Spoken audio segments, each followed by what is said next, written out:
Hello, everyone. Hi. Hi. Welcome back. Welcome back to my channel. How is everyone doing? I see a couple people have already been chatting in the chat. So we'll go over and start saying hello.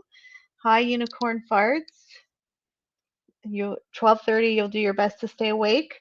All right. Well, hopefully if you can't watch, you'll catch the replay, but thanks for stopping in. Just a mom life. Hi from Australia. I've legit been on a true crime kick related to this topic. Perfect timing. Rosebud, hi. Hi, Rosebud. Good to see you. Michelle, hi. Good evening. Good to see you. How is everyone doing tonight? So I see some people are starting to trickle in. So I know again it's been a bit since I've been able to stream. You know, what can I say? It's summertime, right? So I'm out enjoying the weather and lots going on. Hopefully you guys are able to do that too. So I haven't had too much time to stream, but here I am. I have a quiet Friday night, so I thought I'd hop on for a little bit. So hi, Grateful Life. Hi, thanks for coming. Thanks for popping in. I appreciate it. Hi, Unicorn Farts. Oh, you are here. Great.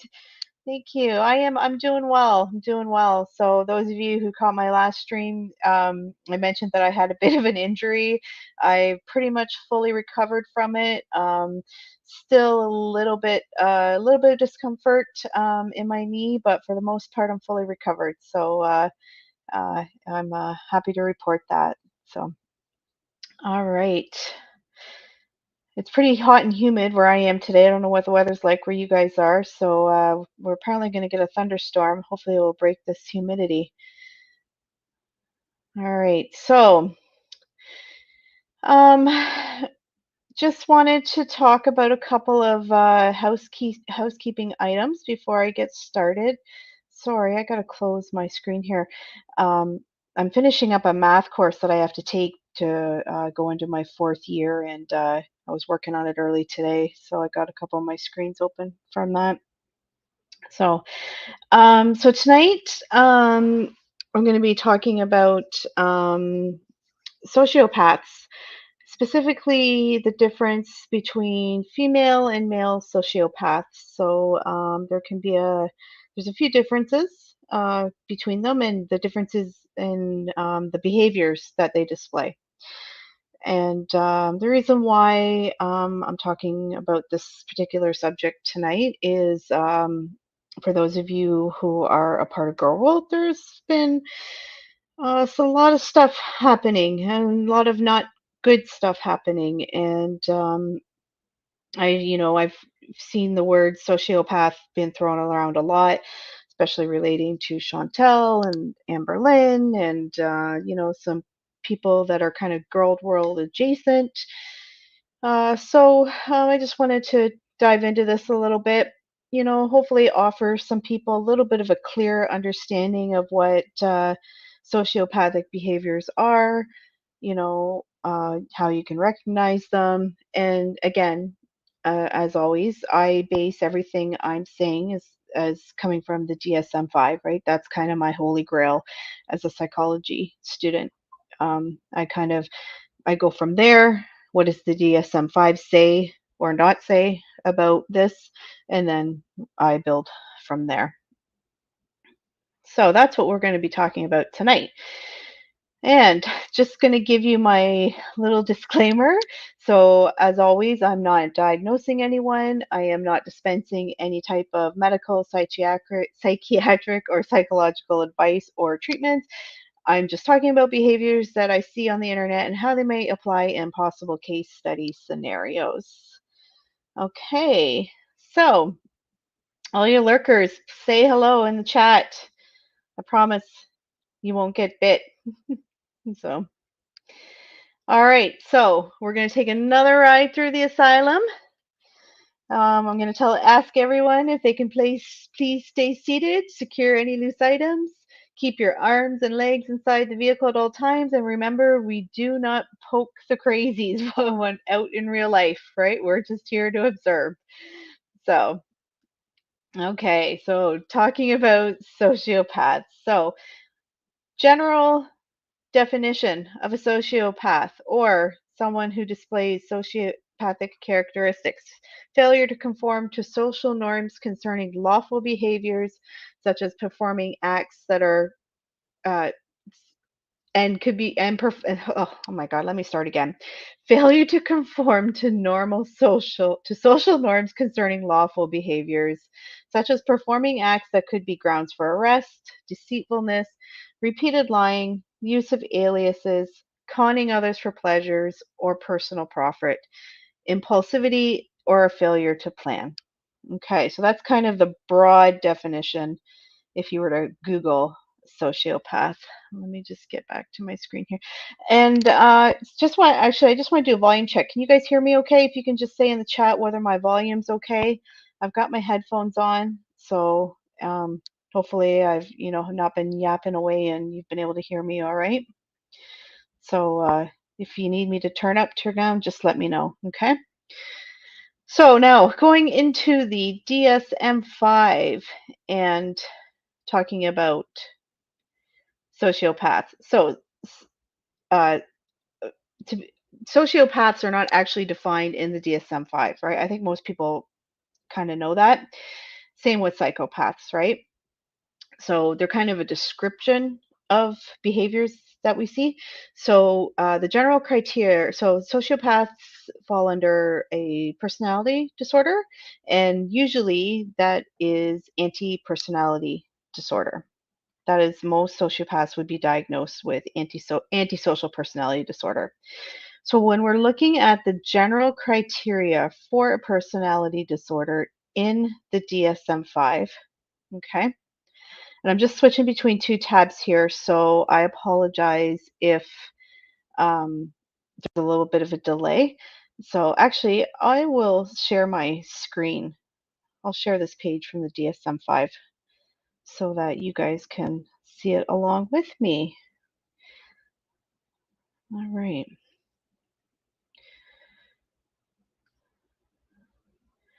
Because why not?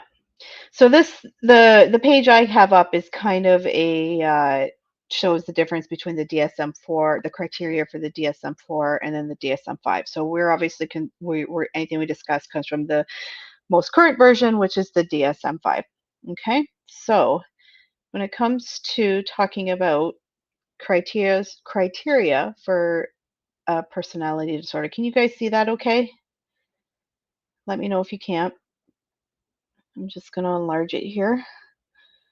Okay, so the essential features of a personality disorder are impairments in personality, self and interpersonal functioning, and the presence of pathological personality traits. To diagnose a personality disorder, the following criteria must be met. And as we go through this, if you guys have any questions in regards to anything that you see on the screen or in regards to the criteria we're talking about, just pop them in the chat, and I will try to address them to the best of my ability. Just remember, I am a fourth year student. I'm not a psychologist, uh, but I will answer them best of my ability, and then if I need to, I can possibly point you in the right direction. Hi, Fatty to Fed, great to see you. Thanks for coming in. No worries. Yo, no worries. What are you making to eat? So I had tonight. I made it's Friday, so it's usually pizza night for us. So tonight I made pizza on my Blackstone grill.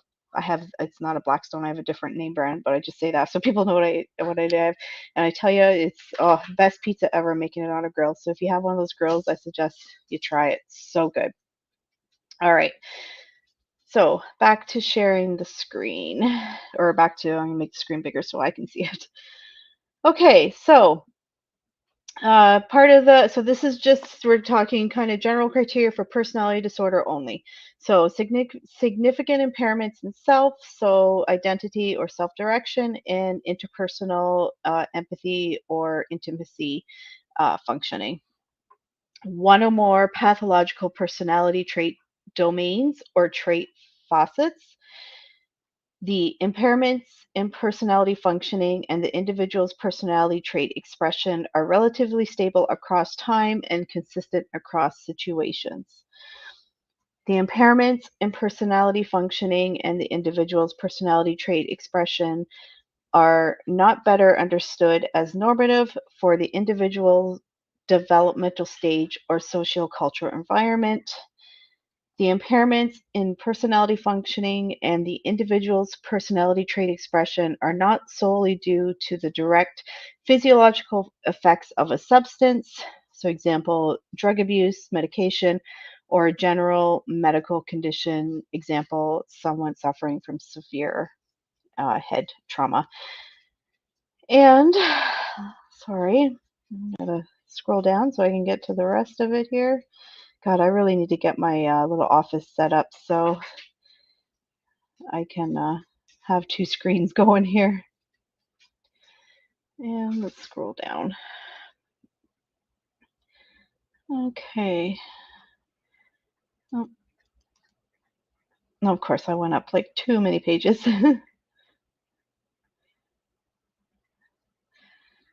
right. It's always a bumpy ride here at the asylum. Okay, so that actually, I think, that's personality. So we did that.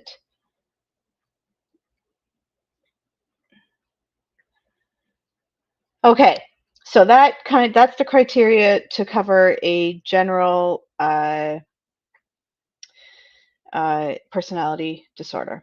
So the trait or the criteria for antisocial personality disorder, following under the DSM-5 from April 2012. So the essential features of a personality disorder are impairments in personality, self, and interpersonal functioning, and the presence of pathological personality traits.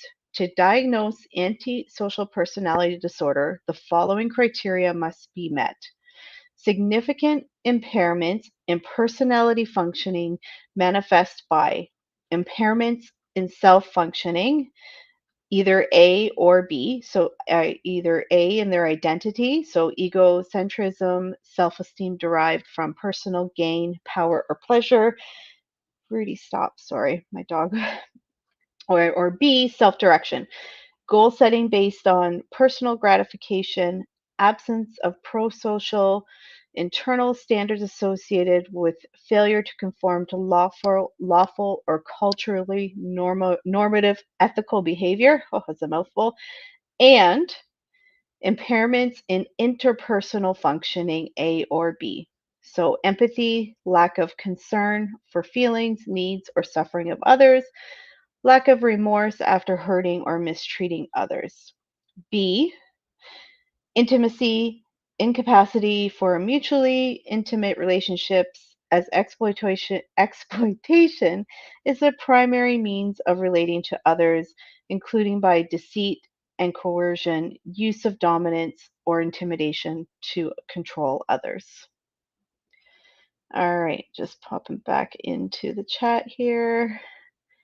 All right.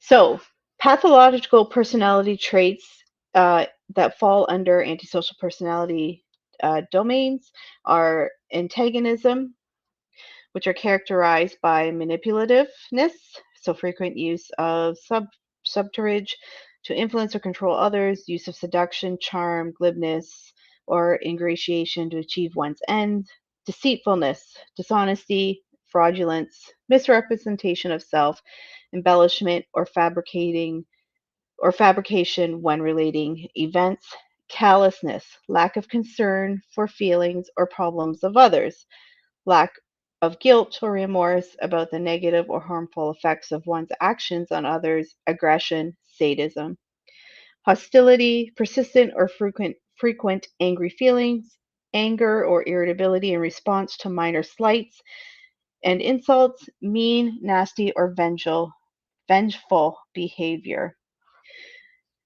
Disinhibition, characterized by irresponsibility, so disregard for and failure to honor financial and other obligations or commitments, lack of respect for and lack of follow through on agreements and promises. impulsivity, acting on the spur of the moment in response to immediate stimuli, acting on a monetary basis without a plan or consideration of outcomes, difficulty establishing and following plans, risk taking, engagement in dangerous, risky, potentially self damaging activities, unnecessarily and without regard for consequences, boredom, proneness, and thoughtless initiation of activities to counter boredom, lack of concern for one's limitations, and denial of the reality of personal danger. The impairments in personality functioning and the individual's personality trait expression are relatively stable across time and consistent across situations. The impairments in personality functioning and the individual's personality trait expression are not better understood as normative for the individual's developmental stage or sociocultural environment. The impairments in personality functioning and the individual's personality trait expression are not solely due to the direct physiological effects of a substance, so drug abuse, medication, or general medical disorder. So, again, some sort of injury, possibly head trauma. And last but not least, under antisocial personality disorder, the individual is at the least age 18 years. So how that relates to, um, you notice that the first criteria I read didn't have the age 18 in there, but to be diagnosed with antisocial personality disorder, you have to be at least age 18. So, people when are talking about, especially Foodie, and they talk about her conduct disorder, like I've said many times before, that's something usually diagnosed in children. And then once you become an adult, if, there's, reach the criteria for anti-personality disorder. So, fatty to fed. I finished grad school right before the DSM-5 was published. I've obviously studied through the years and have had required continued education, but brushing up more on it lately. These are my concentrations. Okay, yeah. So, fatty to fat, I apologize. I'm not sure how long you've been coming to my streams. I'm a fourth year psychology student doing my undergrad, and my plans after I get my undergrad are to go on to get my master's in therapy, specializing in addictions. So, okay, that was quite the spiel that I had there talking about the DSM-5. So, let's move on to talking about some of the differences between uh, male and female sociopaths. And I've got some notes here. Okay. So the ratio for diagnosis itself is 3 to 1. So that means that between men and women. So men are 3 times more likely to be diagnosed with an antisocial personality disorder than women are. So one of the studies that I looked at was based on the direct differences between men and women who had all been diagnosed with antisocial personality disorder. And these are some of the notes that I took from it. So, compared to the men, the women showed or reported increased childhood emotional neglect, increased SA, and an increase of an adverse parent related event in their lives. So um, they had a parent that was involved in, possibly criminal behavior or substance abuse, or they were maybe abandoned by a parent. So that's one difference that came up between men and women. Women sociopaths tend to be less violent than men who are diagnosed as with antisocial personality disorder. However, women tend to have a higher victim count than men do. So fatty to fed.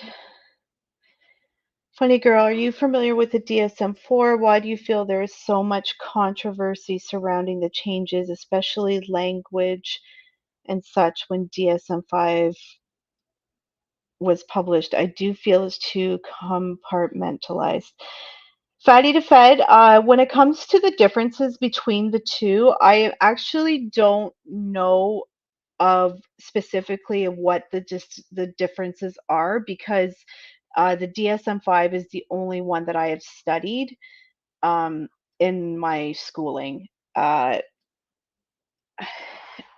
Now, I have been told that the DSM-5 is much more easier to use as a diagnostic tool than the DSM-4. But again, I don't really have any experience with DSM-4, so I don't know that for sure. Um, I do know that I will say that in one of my classes, excuse me, one of my clinical classes that I took, there was a lot of discussion about the way the DSM-5 treats autism compared to how it treated it in the previous versions. But again, um, I don't I don't have a lot of background in the DSM-4, so I can't really comment on that. So, but any thoughts you have, I'd love to hear them for sure, for sure. So, okay, so back to the differences between men and some of the differences between men and women with antisocial personality disorder. So, okay, so where I left off, I said so women tend to be less violent, or are prone to less violence than men are who have antisocial behavior, but they have a higher amount of victims. So, okay, and then I'm just scrolling through here because I want to talk about some of the behaviors that this paper and the differences that this paper published. Let me get to it. Was able to open them up in a separate tab, but when I opened up a couple of the other tables, it closed the original ones down. So I had to go back and open them up individually again. All right. Okay, so talking about, let me see if I got these up.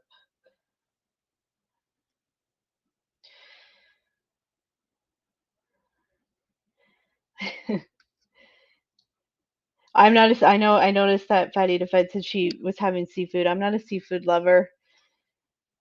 Just that's not for me. Okay, come on, get your shit together here, funny girl. Where's the tab I was looking for? All my Word documents keep popping up. Okay, so some of the, this, I would say, less problematic behaviors that were documented in this study. So just talking about again the difference between male and females, and whether the males performed this behavior or the females did, and at what rates they did. So the little bit less problematic behaviors. So things like cutting class and leaving without permission. The females were more likely to do that than the males. Staying out late at night, the males were more likely to do it. Uh, Running away from home overnight, the females were more likely to do that than the males. Absent from school and work, females again. Quitting a job without knowing where to find another, again, higher rate of the females reported a higher percentage of that than the males did. Quitting a school program without knowing what to do next. The females, once again, higher than the males. Traveling around more than 1 month without any plans. The females, once again, higher. No regular place to live for at least 1 month. The females were higher. Lived with others for at least 1 month. Again, the females were higher than the males. Lied a lot. The females were higher than the males in this one. Using a false or made up name or alias. Once again, the females had a higher percentage of this than the males did. This one actually surprised me a little bit. scam or con someone out of money, the males had a higher percentage than the females. Doing things that could easily hurt themselves or others, the males had a higher percentage than the females did. Um, Destroying other properties, the male had a higher percentage than the female. Starting a fire on purpose, the male had a higher percentage than the females. Stealing anything from others, the males had a higher percentage than the females. Um, Forging someone's signature, the females had a higher percentage than the males. Shoplifting, the females had a higher percentage than the males. Making money illegally, the males were higher than the females. Doing anything that you could have been arrested for, the males were higher than the females on this one. Forcing someone to have sex, the females were higher than the males on this one. So again, a little bit of surprise there for me on that one when I read it. Um, because I think most people think that would be a male dominant trait, but in this particular study, the people that they interviewed in the study, the females had a higher percentage of forcing um, sex on others than the males did. So, oh, and I've lost my screen again. Ah, gosh, sorry guys. Okay. Oh,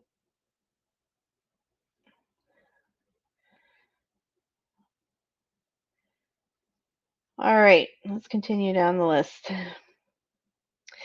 Getting into fights that you started, the males had a higher percentage than females. Getting into a fight that came to swapping blows with an intimate partner. Once again, the females had a higher percentage than the males on this one. Using a weapon in a fight, the males had a higher percentage. Hitting someone so hard that you injured them, the females had a higher percentage than the males. Harass, threatening, or blackmailing someone, the females were higher than the males. Physically hurting others on purpose, the males had a slightly higher increase on this one, but not by much, like 2% higher. Hurting animals on purpose, the males were extremely high on this one compared to the females. So I'll just say, just to give you an idea. So out of the people that were part of this study, 22% of the males reported hurting an animal on purpose, where only 6% of the females did. So, okay, so that just gives you an idea. I'm going to jump back to the chat now. So,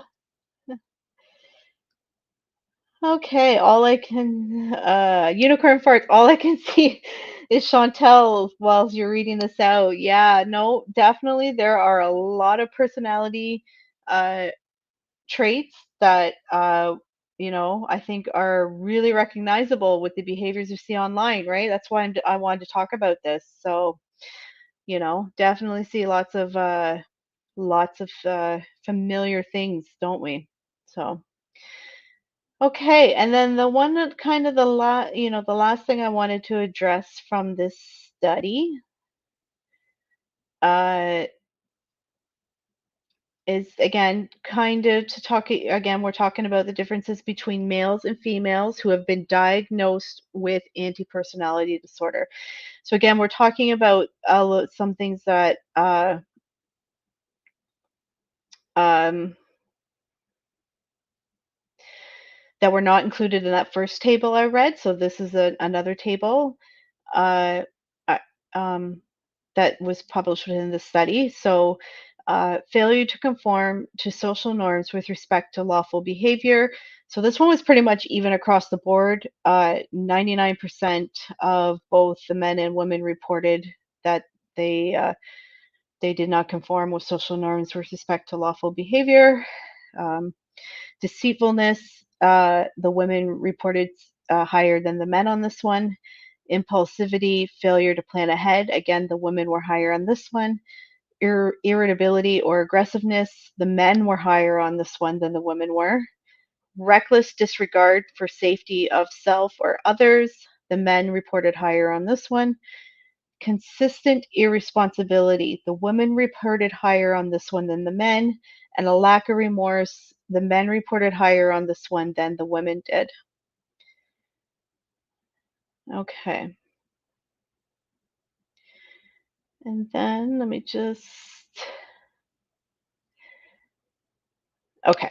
And then it just goes into other scales that it was basing the behaviors on, but we're not going to talk about it tonight. All right. So, what's fatty and fed? Females have a higher percentage of SA and abuse against men is a very new phenomenon. It started raising in the 70s feminist era, slowly creeping up until the past couple of decades of skyrocketed. Yeah, and going back to those tables that I was reading where, the two things that kind of stuck out to me, so that it says that men diagnosed with antisocial personality disorder are often like more violent than the women are, but the women seem to exhibit more violent behavior in intimate relationships when they're diagnosed with antisocial personality disorder, whereas men might be more non-intimate. So it's yeah, uh, I mean, violence against women has always been a problem for sure, but it is there is problems with women being violent against men as well. Okay. All right. So a couple of other things I just wanted to, again, talking about differences between male and females and when it comes to sociopathy. Female sociopaths are most likely to exhibit histrionic or victim behaviors, while male sociopaths are more likely to be bullies. Now, you're obviously going to get some bullying behavior from female sociopaths. It's definitely a trait characteristic that we're going to see, which, and we've definitely seen online as well, right? So I'll stop sharing that. Back to my little avatar. Okay.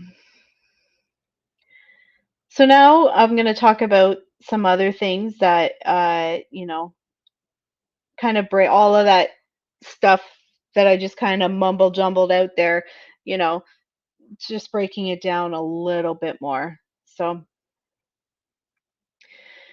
all right. So, talking about histrionic or victim behaviors. Okay. So, female sociopaths. They want to be the center of attention, right? That's their big desire. They want to be the center of attention. So women with sociopathic traits are incredibly charming and they enjoy socializing, but they want the focus to be on them at all times. So if they sense that someone else has power or control, they will start to feel threatened and they will then start to manipulate the people around them so that the attention and focus goes back to them. So I don't know if any Amber fans here, if you've kind of been following along what's been happening with her the last couple of days. you know, Kind of needs to be the center of the attention that's going on. I'm trying to get the attention back to her. So okay. And yeah, Rosebud, hi. Good to see you. Good to see you, Rosebud.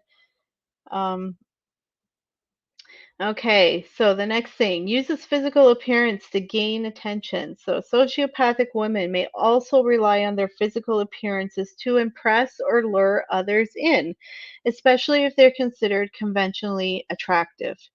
This is another way to gain attention or flirt with others. Some people may use their appearance for shock value. For example, they might dress to stand out and look incredibly different from others. So, this right here, I think, describes the behaviors we see from Chantel especially when she was not dressing modestly. Uh, Amber, in the sense that her size, and Chantel as well, right? Her are shock value, are very shocking. They could be very shocking to see. And then someone else who I have not mentioned before, but I think displays also a lot of these characteristics is glitter and lasers. You know, she definitely does a lot of this to, sh uses her physical appearance to gain attention. So, okay. Impressionistic speech lacking facts and details. So, research shows that sociopaths are more likely to speak in vague, grandiose terms. They might be talkative, but the words themselves lack any true substance. Others might overlook this, especially if the sociopath is educated or highly functioning, or like to portray that they're educated or highly functioning, right? If you pay close attention, you'll notice that it's very hard for them to stay on topic, and that their conversations tend to be ambiguous in nature. So, again, for example, you might have some people out there who claim to be a specialist in certain fields, but they've never gone to school. They don't have an education to support what they're saying. Okay. But they speak like they are an authority on the subject. Right. I mean, Chantel, when she's in doctor mode, oh my God, it's the worst Chantel. I hate it's the one the one I can't stand the most, Dr. Chantel or dietitian Chantel or recovering addict Chantal or oh my God. Okay. Sociopathy often goes hand in hand with entitlement. The woman believes she is inherently deserving of preferential treatment and often assumes she's above the rules. This explains why so many people with sociopathic traits break or strongly bend the laws in their favor. So, someone who says they got around the normal laws regarding a marriage in another country, or someone who believes that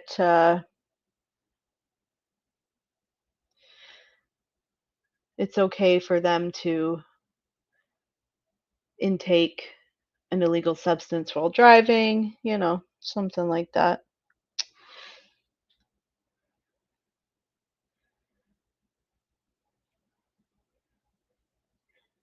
All right. Sociopaths often try to sabotage the success and happiness of others. They often struggle to accept that someone else can have good things. And so they might try to tear you down when you're content or cause problems even when nothing is inherently wrong. So this one I think kind of ties into a few of the other characteristic traits that I've described. So this, they want to be the center of attention. They don't want you to have something that they don't have. So they might do things like report someone's PayPal or someone's Cash App or someone's channel, you know, false copyright strikes, things like that. People with sociopathic behavior often have long histories of unstable relationships. They often leave when things feel hard, or instead of really committing to others, they keep things relatively loose because they always want to have their options open. As a result, there is limited to no capacity for true intimacy. So, someone who has antisocial personality disorder, they're not going to have friends. They're not going to really be able to hold on to friends. They're not going to have long relationships. Um, and, they might be in situations where their family members don't talk to them anymore. or maybe their children don't talk to them anymore. Um, and they might quite often will have one or two people in their circle, and that is it. And they are exhibiting, and they have the control over those people. Because for them, it's often, especially for women, it's often all about control. All right, so just want to check to see if I had a couple of other notes there, and then we'll pop over to the chat. So again, this is all things that I think we have seen displayed very blatantly online by certain content creators. Again, I am not suggesting that anybody that I may have mentioned is a sociopath or has been diagnosed with anti-personality disorder. I'm just discussing about how the behaviors they displayed, you know, could possibly meet the criteria, you know, of descriptions. So, so how about those of you in the chat? If you guys had any experiences you want to share with people you think of are sociopaths? So I know I have for sure. Fatty to Fed, I'm a weirdo. I like to go around dropping info on people I'm having convos with. I love to tell them the statistics for the prevalence of psychopathy and sociopathy in America and break down the numbers. Do people look at you like you're weird when they say that? Do they look at you like you're crazy? Are they like beside you in the subway or the bus, or like get up and move seats, Fatty to Fed? I know I've said this. I think I've said this before, like with my partner. He works in a healthcare setting as well, and so he quite often come home and be telling me about the interactions he's had with people. And since I've been in school, I'm always like, I start trying to, I'd be like, oh, well, they're exhibiting this, and that means they probably have this, or they're exhibiting this, it means they probably have that. And, I think sometimes I can just see it on his face. Sometimes I think he just wants to tell me to shut up, that, he's like, I'm just trying to tell you about my day. He's like, I don't need a lesson. So it is interesting how social media gave them more opportunities to get attention and manipulate more people. Yeah, Rosebud, absolutely. I agree with you 100%. Uh, because I think social media, you know, I've talked about this before. This is one of the ideas I've kind of tossed around in my head for either a dissertation or my thesis. I haven't nailed it down yet, but I'm curious as to the are we seeing now a higher increase in, you know, things like narcissistic personality disorder, antisocial personality disorder? Are we seeing an increase of lack of empathy and stuff now because of social media?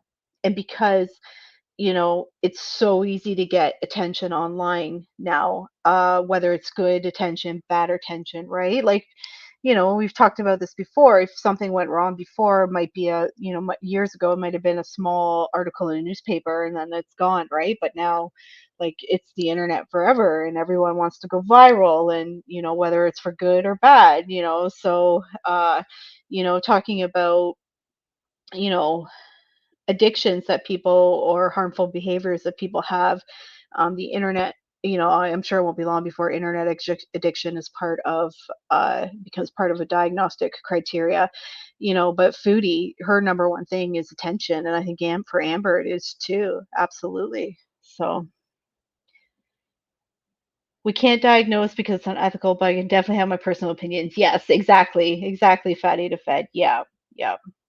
So no, because I'm in uniform, usually their mouths actually drop to hear the truth. Oh, okay, okay, interesting. I won't ask you what kind of uniform because, personal information, whatever you're willing to share. But yeah, yeah, very interesting. And, I can kind of guess maybe, but so, um,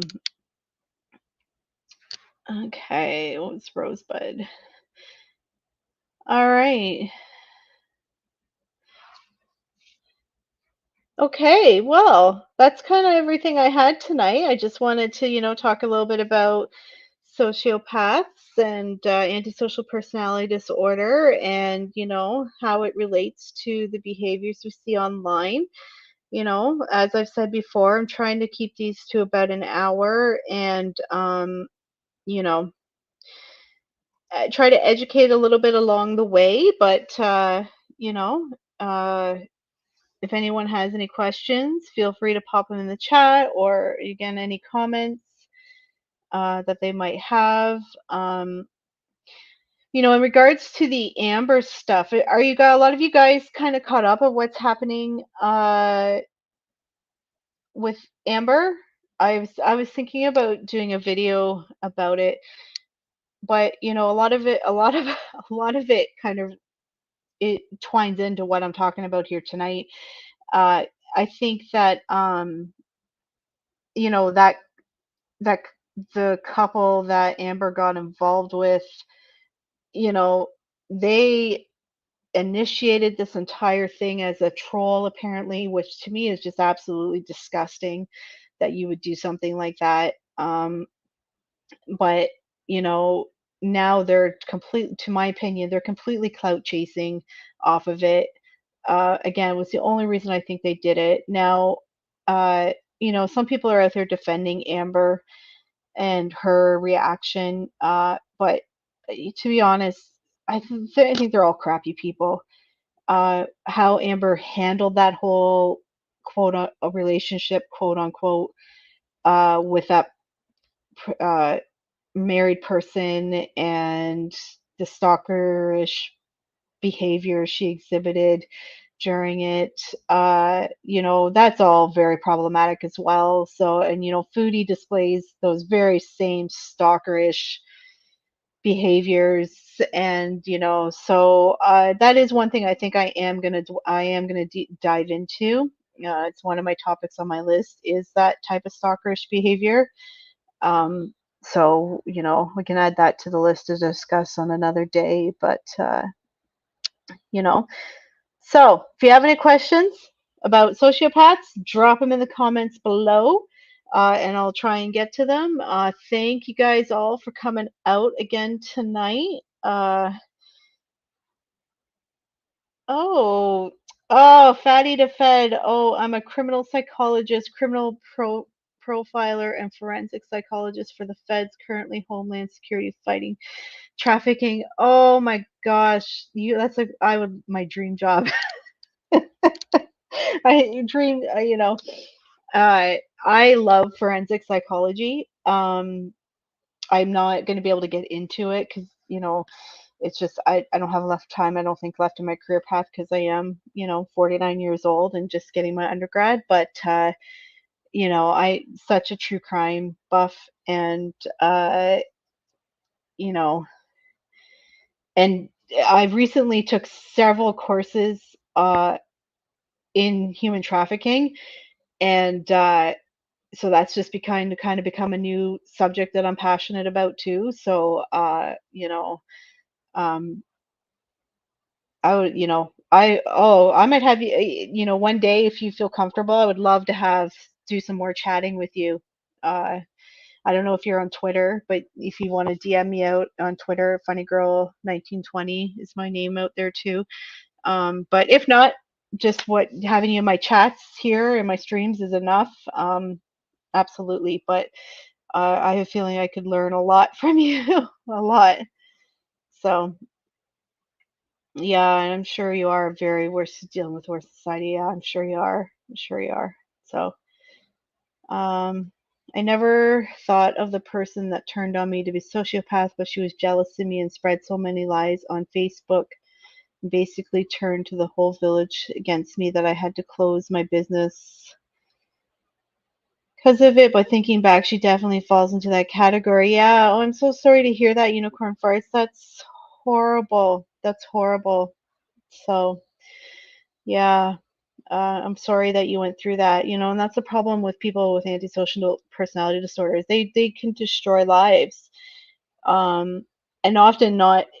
their own because they're used to living in that chaos, right? But they destroy the lives of other people around them, and and it's often people often don't realize it till it's too late. And I think we see that too in a lot in Girl World. Who Becky, I think, definitely has come out on the bad end of things for with Amber. Um, and some other Girl World adjacent people. So yeah, too bad we do. Yeah, I'm Canadian though. I'm in Canada, fatty to fed. I mean, I guess I know it's not impossible, but look up Operation Underground. Okay, I will. I will. So she was jealous of, yeah, and sociopaths. That's obviously, we talked about it. They don't want people to do better than them, right? So yeah, so that's quite often uh what happens. So you know, it's really unfortunate. So. All right, so I'm going to look up Operation Underground. Fatty to Fed, if you're still here, is that something that the general public, I do volunteer consulting for them. Okay, look up Operation Underground Railroad. I will. I will look that up. Okay, perfect. I will do that. All right. So, okay. I lost the plot over it, but I'm still here. Well, and that makes you an incredibly strong person, Unicorn Farts. Incredibly strong. Yeah. So, hopefully, you've gotten the last laugh. So, all right. Well, on that note, I am going to bid you guys all a farewell for this evening. Like the stream and subscribe on the way out, if you can. I appreciate it. Thank you guys all for coming out and joining me again on this Friday evening. I hate to say it, it's probably going to be another week before I'll be able to stream again. Uh, like I said, it's summertime. I'm out enjoying the beautiful weather because I don't like winter. I am not a fan of winter, so I try to enjoy the summer as much as I possibly can. Um, I love the heat, so I am enjoying it here while I can. So we will see you guys all next time. All right. Thanks for popping into the asylum, and have a good night, all.